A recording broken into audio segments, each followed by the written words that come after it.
Quality और consistent performance के लिए सिर्फ सिल्वर पंप्स एंड मोटर्स, नाम याद रखना।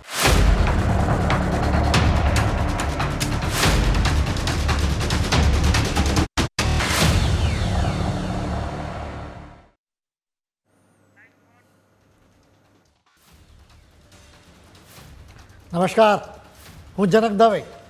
ફૂલ સ્ટોપ ન્યૂઝ એનાલિસિસ પ્રોગ્રામમાં આપનું સ્વાગત છે. તમને અસર કરતા સમાચારનું અમે સરળ ભાષામાં સચોટ રીતે કરીશું છણાવટ. આ એનાલિસિસ 360 ડિગ્રી હશે, જેનાથી મહત્ત્વના મુદ્દાઓને લગતા દરેક સવાલ પર હવે પછી મુકાશે ફૂલ સ્ટોપ. આજે અમે એક ટેલેન્ટેડ ભારતીય એન્જિનિયર અને ચેટ જીપીટી વિશે વાત કરીશું. ચેટ જીપીટીને મોડર્ન ટેકનોલોજીનો ચમત્કાર કહેવામાં આવે. એ તમારા માટે કવિતા પણ લખી શકે, કોડિંગના પ્રોબ્લેમનો પણ ઉકેલ આપી શકે. એટલું જ નહીં, થોડીક જ સેકન્ડમાં ક્વોન્ટમ ફિઝિક્સ પણ તમને સમજાવે છે. એક ભારતીય એન્જિનિયરે આ ચેટ જીપીટી જેવા એઆઈ ટૂલ્સની પોલ જ ખોલી નાખી. તેમણે અનેક અખબારો અને ટીવી ચેનલ્સને ઇન્ટરવ્યૂઝ આપ્યા હતા. એટલે તેનાથી જાયન્ટ ટેક કંપનીઓ અપસેટ થઈ ગઈ. આખરે આ ભારતીય એન્જિનિયરનો મૃતદેહ મળ્યો હતો. સવાલ એ છે કે તેમણે આત્મહત્યા કરી કે પછી ઠંડા કલેજે તેમની હત્યા કરવામાં આવી. અમે તમને એના વિશે વિગતે વાત કરીશું.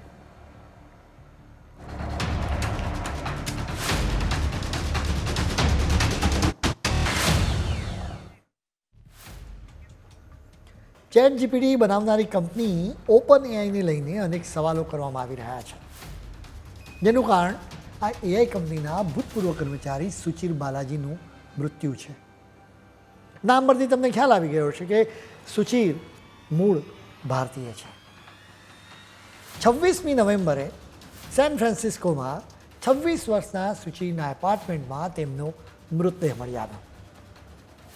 તેમના એપાર્ટમેન્ટમાં તોડફોડ કરવામાં આવી હતી. એટલું જ નહીં, સુચિરના શરીરે ઝપાઝપીના નિશાનના કારણે સતત એવો સવાલ થઈ રહ્યો છે કે સુચિરે આત્મહત્યા કરી હતી કે પછી તેની હત્યા કરવામાં આવી હતી.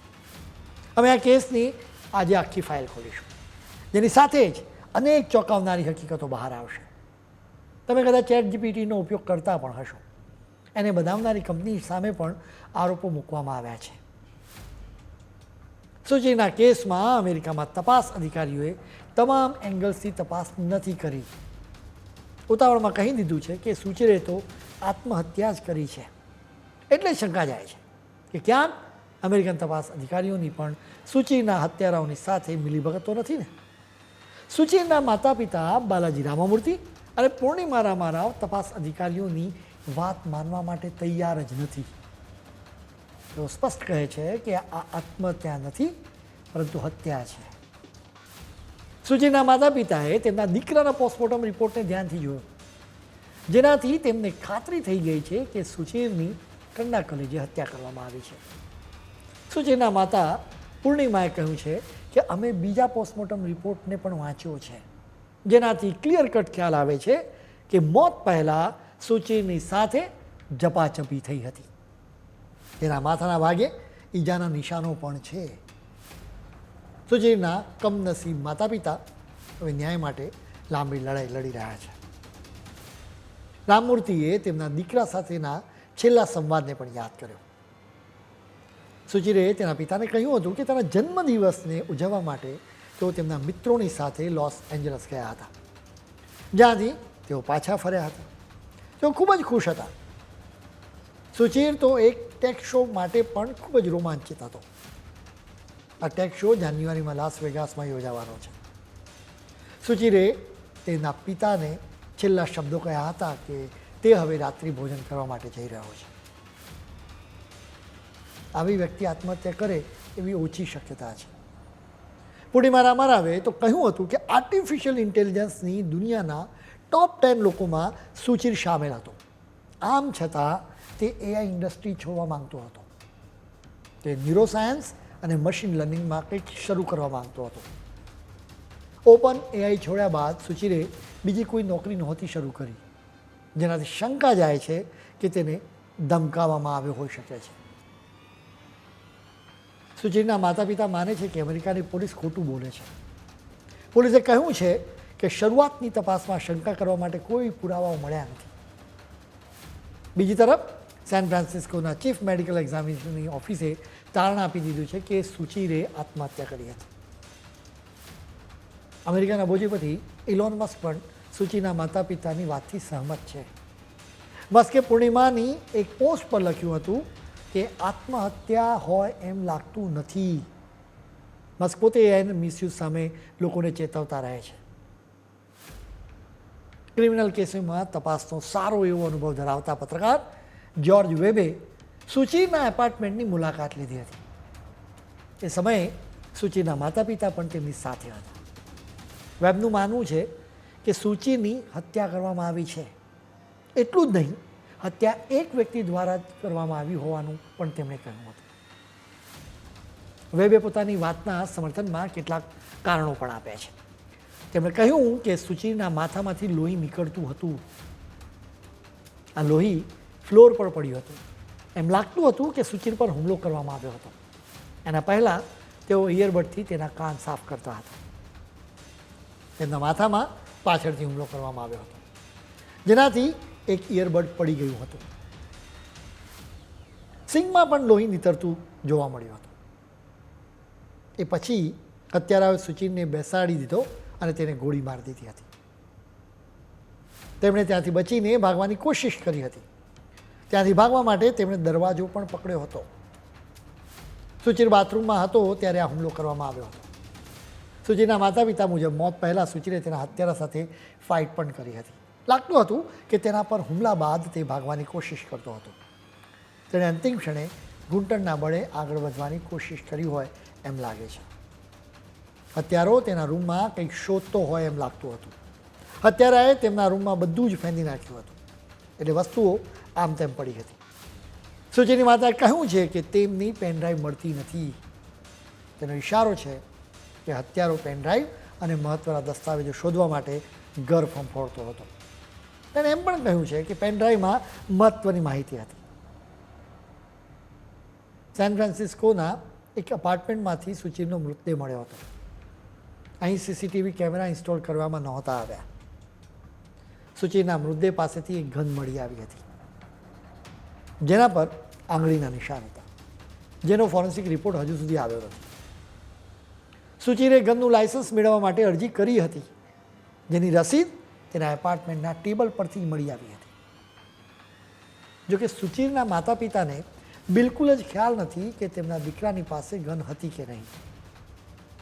ગનનું લાયસન્સ મેળવવા માટે અરજી કરવી અને એકચ્યુઅલમાં ગન ખરીદવી એ બંને વચ્ચે ફરક હોય છે. સુચિર બાલાજી વિશે થોડીક માહિતી આપવી જરૂરી છે. તેમનો જન્મ કેલિફોર્નિયામાં થયો હતો અને ત્યાં જ તેઓ મોટા થયા હતા. સુચિરે 2017થી 2021 દરમિયાન કેલિફોર્નિયા યુનિવર્સિટીમાં કોમ્પ્યુટર સાયન્સમાં અભ્યાસ કર્યો હતો. બાળપણથી જ કોમ્પ્યુટર પ્રોગ્રામ્સની જુદી જુદી સ્પર્ધાઓમાં તેઓ તેમની અસાધારણ સ્કિલ ધરાવતા હતા. હવે જ્યારે તેમનું મોત થયું છે ત્યારે તેમના માતા પિતા અમેરિકાની જાસૂસ એજન્સી FBI પાસેથી તપાસ કરાવવાની માંગણી કરી રહ્યા છે. તેમને લોકલ પોલીસ પર ભરોસો જ નથી. ભરોસો ન કરવા માટે પણ નક્કર કારણો છે, જેમ કે પોલીસ ડોક્યુમેન્ટ્સ નથી આપી રહી. એટલું જ નહીં, માથામાં ઈજા જેવી અનેક હકીકતો પોલીસ કેમ છુપાવી રહી છે એ સવાલ છે. સુચિરે લગભગ 4 વર્ષ સુધી એક સંશોધક તરીકે ઓપન એઆઈમાં કામ કર્યું હતું. ઓગસ્ટમાં જ તેણે આ નોકરી છોડી હતી. હવે આ કંપનીની સામે શંકા કરવામાં આવી રહી છે. શંકા કરવા માટે અનેક કારણો પણ છે. સૌથી મોટું કારણ એ છે કે સુચિરે આ કંપનીની પોલ ખોલી નાખી હતી, જેનાથી આખી દુનિયામાં ખળભળાટ મચી ગયો હતો. કઈ પોલ હતી એના વિશે અમે તમને વિસ્તારથી જણાવીશું, પરંતુ અત્યારે સમય છે એક બ્રેકનો.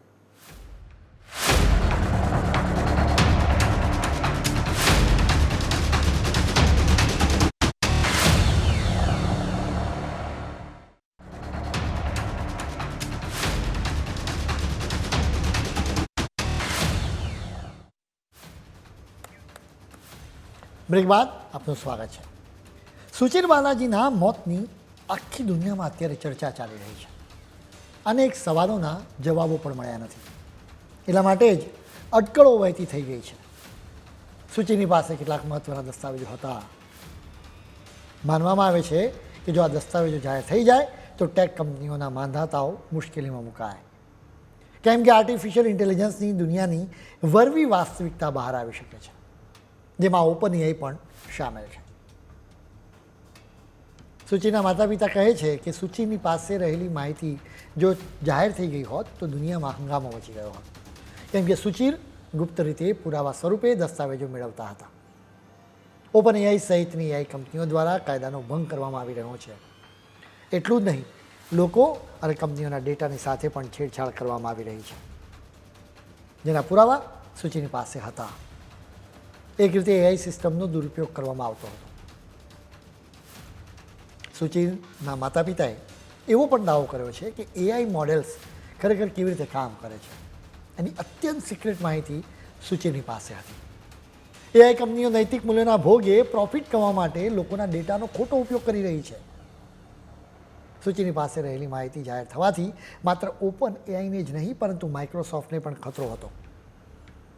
જો સુચિર જીવતો હોત તો અદાલતોમાં તેમણે આ કંપનીઓની વિરુદ્ધમાં જુબાની આપી હોત. આ કંપનીઓ વિરુદ્ધના કેસીસમાં તેઓ સાક્ષી બન્યા હોત. તેની જુબાનીથી આખી દુનિયામાં ખૂબ જ અસર થઈ. એટલે સ્વાભાવિક રીતે આ કંપનીઓ એમ ન થવા ઈચ્છે. સુચિર બાલાજીએ લગભગ 4 વર્ષ સુધી ઓપન એઆઈમાં કામ કર્યું હતું. તેમણે ઇન્ટરનેટ પર રહેલો ભરપૂર ડેટા મેળવવામાં આ કંપનીઓની મદદ કરી હતી. વાત માત્ર ડેટા મેળવવાની નહોતી, પરંતુ એને સારી રીતે ગોઠવ્યો પણ હતો. આ ડેટાનો ઉપયોગ કરીને જ આ કંપની ઓનલાઈન ચેટબોટ ChatGPT બનાવી શકે છે. એક વાત તમારે સમજવા જેવી છે, ઇન્ટરનેટ પર તમારો પણ ડેટા હોય છે. જેમ કે તમે કોઈ ઓનલાઈન કોર્સ કરવા માટે એડમિશન મેળવો તો તમારે બધી જ માહિતી ઓનલાઈન આપવી પડે છે, જેમાં તમારા જન્મદિવસથી લઈને ઈમેલ આઈડી અને મોબાઈલ નંબર પણ સામેલ હોય છે. આ ડેટા ખૂબ જ મહત્ત્વનો છે. સુચિરે આ ડેટા મેળવવા માટે આ કંપનીને મદદ કરી હતી. આ કંપની માટે કામ કરતી વખતે શરૂઆતમાં સુચિરને વિચાર જ નહોતો આવ્યો કે આ રીતે ડેટા મેળવવો કાયદેસર છે કે નહીં. તેને એ પણ નહોતી ખબર કે આ રીતે ડેટાનો ઉપયોગ કરીને કંપની ChatGPT જેવી કોઈ પ્રોડક્ટ બનાવી શકે છે. તેને એ પણ ખ્યાલ નહોતો કે કંપનીની પાસે આ રીતે એની પ્રોડક્ટ્સ બનાવવાનો કાયદેસર અધિકાર છે કે નહીં.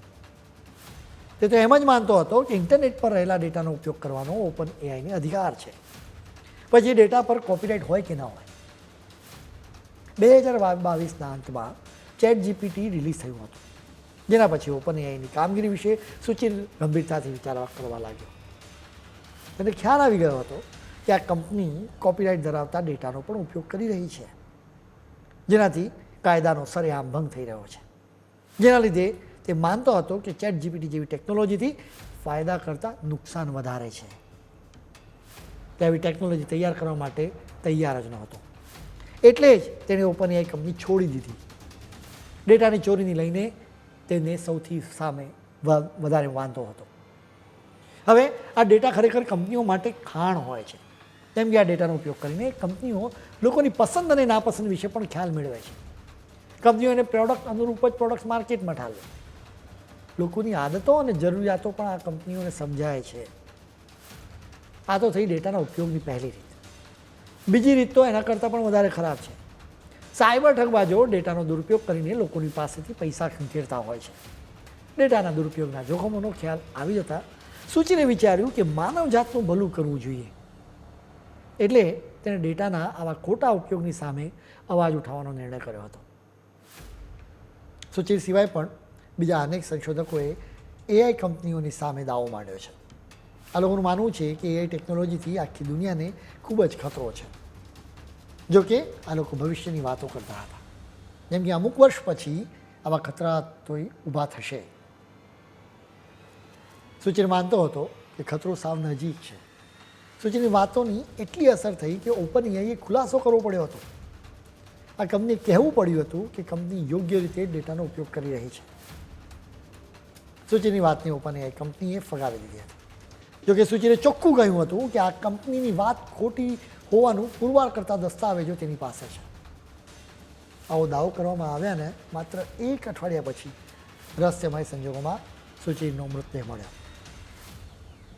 તમે જ વિચારો કે જે ભારતીય યુવક દુનિયાની જાયન્ટ ટેક કંપનીઓ સામે મેદાને પડ્યો હોય તેનામાં એટલી બહાદુરી હોય તો સવાલ એ છે કે તે શા માટે આત્મહત્યા કરે. સુચિના માતા પિતાએ આવા સવાલો કરવાના કારણે જ અમેરિકામાં ખૂબ મોટો વિવાદ થયો છે. આ વિવાદ થાય એ સ્વાભાવિક પણ છે. સુચિની હત્યા થઈ હોવાનું માનવા માટે અનેક કારણો છે. સૌથી પહેલાં તો તેનાથી આ ટેક જાયન્ટ કંપનીઓને જોખમ હતું. જો આ એ કંપનીઓનો ડેટાનો મિસયુઝ કરતી હોવાનું પુરવાર થાય તો એને તાળા વાગી જાય, જેના કારણે આ કંપનીઓને કરોડોનું નુકસાન પણ થઈ શકે. સુચિની હત્યા થઈ હોવાનું માનવા માટે બીજું પણ એક કારણ છે. તેની પાસે કોઈ સુસાઇડ નોટ નથી મળી આવી. સુચિની પાસે આત્મહત્યા કરવા માટે કોઈ કારણ પણ નહોતું. તે ડિપ્રેસ પણ નહોતો, બલકે તેનામાં ટેક કંપનીઓ સામે લડવા માટે ભરપૂર જુસ્સો હતો. બલકે તે ફ્યુચર ઓફ ડૉક્ટર વિઝિટ નામના એક પ્રોજેક્ટ પર કામ કરતો હતો. અમેરિકન પોલીસે આટલી હકીકતોને ધ્યાનમાં જ ના લીધી. સીસીટીવી કેમેરા ઇન્સ્ટોલ નહોતા કરવામાં આવ્યા. એટલે અમેરિકન પોલીસે માની લીધું કે કોઈ આવ્યું નહોતું અને કોઈ ગયું પણ નહોતું. અમેરિકામાં ટેક કંપનીઓનું લોબિંગ એટલું પાવરફુલ છે કે ત્યાંની પોલીસે આ કેસમાં તમામ હકીકતો સામે હોવા છતાં પોતાની આંખો બંધ કરી રાખી. આ મર્ડર મિસ્ટ્રી વિશે વધુ જાણવું જરૂરી છે. અમે તમને વિગતે માહિતી આપીશું, પરંતુ અત્યારે સમય છે વધુ એક બ્રેકનો.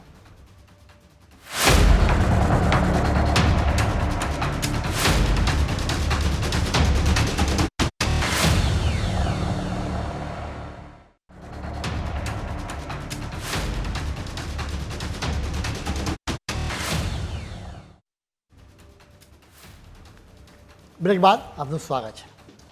સુચિર બાલાજી એના જોખમો વિશે સારી રીતે વાકેફ હતો, એટલે જ તે એનાથી દુનિયાને ચેતવવા માગતો હતો. જેના માટે તે ધ ન્યૂયોર્ક ટાઈમ્સથી લઈને જુદા જુદા અખબારો, ટીવી ચેનલ્સ અને ન્યૂઝ એજન્સીઓને ઇન્ટરવ્યૂ આપતો રહ્યો. તેની વાતને ગંભીરતાથી સાંભળવામાં આવતી હતી. સુચિરને ડેટાના મિસયુઝ સિવાય એઆઈથી નોકરીઓ જોખમમાં મૂકવાનો પણ ખતરો લાગતો હતો. સચ્ચાઈ બહાર આવે એ ખૂબ જરૂરી છે. મોબાઈલ સહિતની સૂચિની કેટલીક વસ્તુઓ અત્યારે પોલીસની પાસે છે. એક વખત આ વસ્તુઓ સૂચિના માતા પિતાને આપવામાં આવશે એટલે એના પછી ખુલાસા થઈ શકે છે. સૂચિને અમેરિકન મીડિયાને આપેલા ઇન્ટરવ્યૂમાં ચોંકાવનારી વાતો જણાવી હતી. તેણે કહ્યું હતું કે એઆઈ ટેકનોલોજીઝ અત્યારની ઇન્ટરનેટ સર્વિસનું સ્થાન લેશે. વાત આટલેથી પૂરી થતી નથી. સૂચિની દ્રષ્ટિએ ચેટ જીપીટી જેવી એઆઈ ટેકનોલોજીઝ ખોટી માહિતી આપી રહી છે. એક ભ્રમ ઊભો કરી રહી છે, જેનાથી આખો સમાજ ગેરમાર્ગે દોરાઈ શકે છે. સુચિરે એઆઈ કંપનીઓની ભયાનક બાબતો પર આખી દુનિયાનું ધ્યાન ખેંચ્યું. તેનું માનવું છે કે ચેટ જીપીટી બીજાની મહેનતનું ફળ બેઠા બેઠા ખાઈ રહી છે. સુચિરે જણાવ્યું કે ઓપન એઆઈ એના મોડેલ્સને કોપીરાઇટ ધરાવતી સામગ્રીની ચોરી કરવાની તાલીમ આપી રહી છે. તેણે આ પ્રોસેસ વિશે પણ જણાવ્યું. તેણે એક ઇન્ટરવ્યૂમાં કહ્યું હતું કે open AI website, blogs, news articles, programming forum અને ઈ બુક્સમાંથી લખાણ મેળવે છે. આ ડેટા તો જાહેર હોય છે, પરંતુ એના પર કોપીરાઇટ હોય છે. એટલે માની લો કે ન્યૂઝ કેપિટલની વેબસાઇટ પર બ્લોગ લખવામાં આવ્યો છે, તો એના પર ન્યૂઝ કેપિટલના કોપીરાઇટ બન્યા છે. ન્યૂઝ કેપિટલની પરવાનગી વિના એનો કોમર્શિયલ ઉપયોગ ન થઈ શકે. જો કે ચેટ જીપીટી આવો ડેટા પણ મેળવી લે છે, અને એ પણ ડેટાના માલિકને પૂછ્યા વિના જ. એક વખત ડેટા મળે એટલે એઆઈ એનું એનાલિસિસ કરવા બેસે. આ એઆઈ મોડલ્સને શીખવાડવામાં આવ્યું હોય છે કે માણસોની જેમ ટેક્સ્ટ કેવી રીતે જનરેટ કરવી. એ પછી ચેટ જીપીટીને તમે સવાલ પૂછો એટલે એની પાસે રહેલા ઓરિજિનલ ડેટાના આધારે એ તમને જવાબ આપે છે. ચેટ જીપીટી આ રીતે કામ કરતી હોય છે. હવે સમસ્યા ક્યાં છે એ સમજવું જરૂરી છે. એઆઈ ટૂલ્સ ડેટાની ડાયરેક્ટ કોપી કરતા નથી. એટલે માની લો કે એક્સ વેબસાઇટ પર પર્યાવરણની કટોકટી પર એક આર્ટિકલ લખવામાં આવ્યો છે. તમે ચેટ જીપીટીને આદેશ આપો કે મારા માટે એવો જ આર્ટિકલ લખી આપો. ચેટ જીપીટી કહે જો હુકમ મેરે આકા, તરત જ તમને એવો આર્ટિકલ લખી આપે. જેના કારણે ઓરિજિનલ આર્ટિકલ લખનારી વ્યક્તિ અને ચેટ જીપીટીનો ઉપયોગ કરનારી વ્યક્તિ વચ્ચે ફરક જ નહીં રહે. એટલે એના લીધે ઓરિજિનલ આર્ટિકલ લખનારી વ્યક્તિનું મહત્ત્વ ઘટવા લાગે. એમ પણ બની શકે છે કે લોકો નકલીને અસલી માની શકે. હકીકતમાં આવી ઘટનાઓ પણ બનતી રહે છે. 2023ના અંતમાં ધ ન્યૂયોર્ક ટાઈમ્સે ઓપન એઆઈ અને એના પાર્ટનર માઇક્રોસોફ્ટની વિરોધ દાવો માંડ્યો હતો. આરોપ મૂકવામાં આવ્યો છે કે એઆઈ મોડલ્સ તૈયાર કરવા માટે ધ ન્યૂયોર્ક ટાઈમ્સના લાખો આર્ટિકલ્સનો ગેરકાયદે ઉપયોગ કરવામાં આવ્યો છે. ધ ન્યૂયોર્ક ટાઈમ્સે જણાવ્યું કે એનાથી તેમને નુકસાન થયું છે. હવે ચેટ જીપીટીથી તમે ઈચ્છો એ લખાવી શકો છો. એનાથી ક્રિએટિવ લોકોને નુકસાન થઈ શકે છે. હવે માની લો કે કોઈ કૂકે નક્કી કર્યું હોય કે એની રેસિપીને તે જાહેર નહીં કરે. જે કોઈ વ્યક્તિ આ રેસિપી જાણવા માંગતું હોય તો તેણે એના એપમાં રૂપિયા ભરીને એ રેસિપીના વિડીયો જોવાના રહેશે. જો કે ચેટ જીપીટી ફ્રીમાં તમે ઈચ્છો એવી રેસિપી આપી દે તો સ્વાભાવિક રીતે લોકો કૂકની એપ ડાઉનલોડ જ ન કરે. આ જ વાત પ્રોગ્રામિંગ ટ્યુટોરિયલ્સ અને ક્રિએટિવ લખાણને પણ લાગુ પડે છે. સુચિર બાલાજી માનતો હતો કે જનરેટિવ એઆઈથી ખતરો કાલ્પનિક નહીં પરંતુ રિયલ છે. તેણે એવી પણ દલીલ કરી હતી કે એઆઈથી જોખમોની વાત છે તો એનો સામનો કરવા માટેના કાયદા આઉટડેટેડ થઈ ગયા છે. એઆઈનો ઉદય થયો હતો એના પહેલાં જ આ કાયદા લખવામાં આવ્યા હતા. એટલા માટે જ એઆઈના જોખમોના કારણે કાયદામાં ફેરફાર કરવા ખૂબ જરૂરી છે. પીએમ મોદી પણ અવારનવાર એઆઈના જોખમોથી દુનિયાને ચેતવી રહ્યા છે. તમે એકવાર પીએમ મોદીને પણ સાંભળો. 21वीं सदी में विकास का सबसे बड़ा टूल बन सकता है और 21वीं सदी को तबाह करने में भी सबसे बड़ी भूमिका निभा भी सकता है. डीप फेक का चैलेंज आज पूरी दुनिया के सामने है. इसके अलावा साइबर सिक्योरिटी, डेटा थेफ्ट और आतंकियों के हाथ में एआई टूल्स के आने का भी बहुत बड़ा खतरा है. આર્ટિફિશિયલ ઇન્ટેલિજન્સથી માત્ર નોકરીઓ ગુમાવવાનો ખતરો નથી, બલકે ડેટાની ચોરીથી લઈને અનેક જોખમો પણ રહેલા છે. જેમ કે એઆઈ ટૂલ્સ હવે તો અવાજ જ નહીં પરંતુ હેન્ડરાઇટિંગની પણ નકલ કરી લે છે, જેના કારણે ખોટી રીતે દસ્તાવેજો બનાવવાનો પણ ખતરો મોટા પાયે રહેલો છે. એટલે જ સમગ્ર દુનિયાએ સતર્ક રહેવાની જરૂર છે. ખેર, આજના ફૂલ સ્ટોપમાં આજે આટલું જ. નવા મુદ્દાઓ સાથે કાલે ફરી મળીશું. ત્યાં સુધી મને રજા આપશો. નમસ્કાર.